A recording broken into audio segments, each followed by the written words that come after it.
Hello! I'm Elaine, and I'm a tour guide in the French Quarter. I do ghost tours. And I am not going to tell you the stories that I tell on my tour, because you gotta pay for those. But if you want to hear some interesting things that have happened to me while I'm leading random drunk people around the French Quarter, I got you. It's that time again for me to tell you about all the dumb questions people ask me on my tours. So just continuing the theme of dumb questions about the Joan of Arc statue, because that seems to inspire some of the dumbest questions in the world. I've had at least 3 guests since the last time I recorded one of these videos ask me if the Joan of Arc statue is 24 karat gold. And every single time someone asks, I'm just like, guys, if it was real gold, do you think it would still be there? It would have been stolen the first day it was up. But the new theme in Dumb Questions is just the vaguest questions in the known universe. I had a guest a couple of weeks ago ask me, what is a day like in New Orleans? And of course, I immediately was like, okay, I'm going to need some more clarification. Like, what exactly are you asking? Are you asking how often we have parades, how many events we have? Are you asking, like, what the weather is like on a regular basis? Are you talking about, like, socioeconomic trends in New Orleans? Like, I need some specificity here. And it was one of those occasions that we went back and forth, like, 5 times, like, with me trying to get her to clarify and her just repeating, but what's it like in New Orleans? Until finally one of her friends was like, I think she's just asking, what is it generally like living in New Orleans? And I gave up and was just like, it's like living anywhere else, specifically like living in any other city. Like, objectively, living in 2 different cities is not going to majorly change your life that dramatically. Yeah, we have events here, but they also have events in other cities. It's not Mardi Gras year round here, guys. And I don't think she was exactly happy with my answer, but I hate to tell you this, you're not going to be a completely different person living in New Orleans than you are living in Omaha, Nebraska. But the other really vague one, someone tonight asked me, what is Bourbon Street? And at first I thought I'd misheard, and I was like, where is Bourbon Street? We're heading right towards it. It's right there. And they were like, no, what is Bourbon Street? And I was like, well, it's a street with a lot of bars and strip clubs and dance clubs and gay bars. And he was like, yeah, but what is it? Why do people, like, gather there? I'm like, because it's a street with a lot of bars and dance clubs and strip clubs and, chaos. And he was like, yeah, but why are people, like, walking around? What are they doing? And I'm like, they're drinking.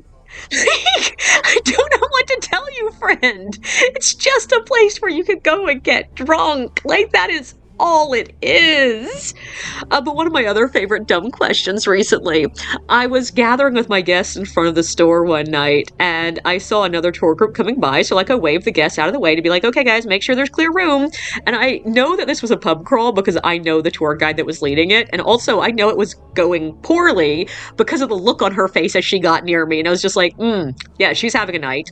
And her guest, she's trying to shuffle them past us as quickly as possible, and she makes it till almost all of them are passed. And then one guy at the end of the tour just sort of stops in the middle of the sidewalk and points dramatically at us and goes, "Are you Jesus?" And then my friend comes back and, like, sort of shuffles him along, and I'm just like, good job. You have fun with that guest. But also, tonight I had another form of dumb questions. I had one of those groups that were just, a bit too drunk to be on a tour. Like, objectively, they were very nice people, but they were shit-faced. And I knew good and well that they were going to leave the tour pretty damn early because, A, people who are that drunk almost always do, because drunks don't enjoy standing around and listening. It's not something that, like, works well with high alcohol. But also, it was hotter than balls out there. And this group looked like they were melting when we were still inside the air-conditioned store. So I'm like, nah, they ain't gonna stick with us. But they proved me wrong because they stuck with us until halfway through the damn tour. But at the first stop, they were already a bit of a problem. They were interrupting. They were making bad jokes. One of them asked me at the beginning when I was just finishing the rules, being like, oh my God, when are we going to see a ghost? And I'm like, I answer it the way I always do, which is, I cannot promise you proof of the afterlife for $35 per head. And she was like, what does that mean? And I'm like, it means that if you see something, that's up to you. Like, I cannot promise you ghosts. And she looked really disappointed and went and sat down. But also, that first story, It's about a woman who was married off at a very young age to her own cousin.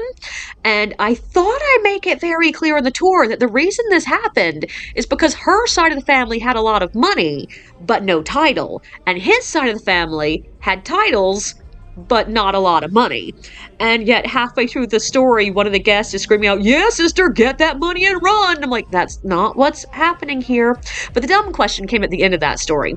After I talk about this woman getting shot in the chest and standing up and walking downstairs and getting medical attention, coming back to New Orleans and building some of the most famous buildings in the city, this woman asks me, was she pretty? And I'm like, that is so irrelevant to what I'm talking about, but also, like, wow, way to reduce women to their looks even 100 years after she died. But I can't say that to her, so instead what I say is like, well, she was described as striking. She was described as having strong features and being rather sturdily built. And they were like, so she looked like a man. And I was like, that is not at all what I said. I said she had striking features. She did have a relatively prominent jawline, but that does not make her look like a man. And they just kept insisting that meant she looked like a man and laughing at that. And I gave up and walked away, sort of hoping that they wouldn't continue with us to the next stop. And every single stop, I got to be very hopeful because they walked insanely slowly. Like, it's hot out. We're all walking slowly, but they were usually a good, like, full minute behind the rest of the group. So every time we got to a new location, I was like, oh, they're gone. And no, they'd catch up until about halfway through the tour when finally, after I had finally looked them straight in the face and said, please no talking while I'm talking, they left. So yes, people are still asking dumb questions in New Orleans, and they probably will until the city sinks below the waves. Don't forget to like and subscribe, and feel free to share your own experiences in the comments below.